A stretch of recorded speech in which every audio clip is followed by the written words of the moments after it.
So mao to siya guys, so may adlaw diya sa inyong tanan no. So mag-check ta karon nga adlaw no. So gahuna-huna ko ba? Well, gahinukto ko ani sa kung pagpamahaw na gahuna-huna ko ba nga matay sa una bay grabe gid kay mi kalisod. Di man gid mi kayahay karon no lisod man gyapon mi pero grabe gid to sa una ang among kalisod nga na agi ano. Imagine nimo na ha. So kung kasi nakailan na mo no, naninda mi destrukat sa una no, morgikan sa akong pagkatao hangtod sa akong pag-graduate sa college. Naninda pagyapon mi bisan gali sa first year sa akong pagpanarbaho, second year sa akong pag-work is nagtinda gyapon mi diha guys. So mo na siya story time ta.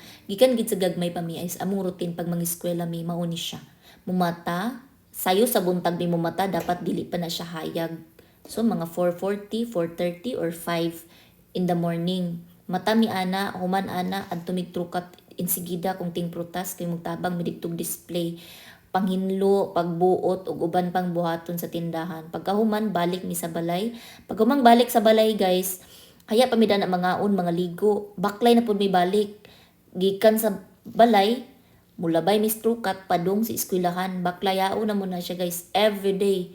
Ni pagkauman ana sa hapon guys, musayo na sabig uli guys kay dili mi mo lagpas og mangitngitan kay way kurintis amo guys uy.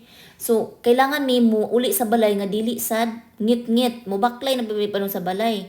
Kay pag abot sa balay, musawod dap mig tubig guys kay wala lagi tubig sa amo gikan sa tuburan padulong sa amo ang balay musalod mi anag tubig para gamiton na nga tubig karon nga gabi padung ugma sa buntag. So mao na among routine gikan elementary hantod high school guys.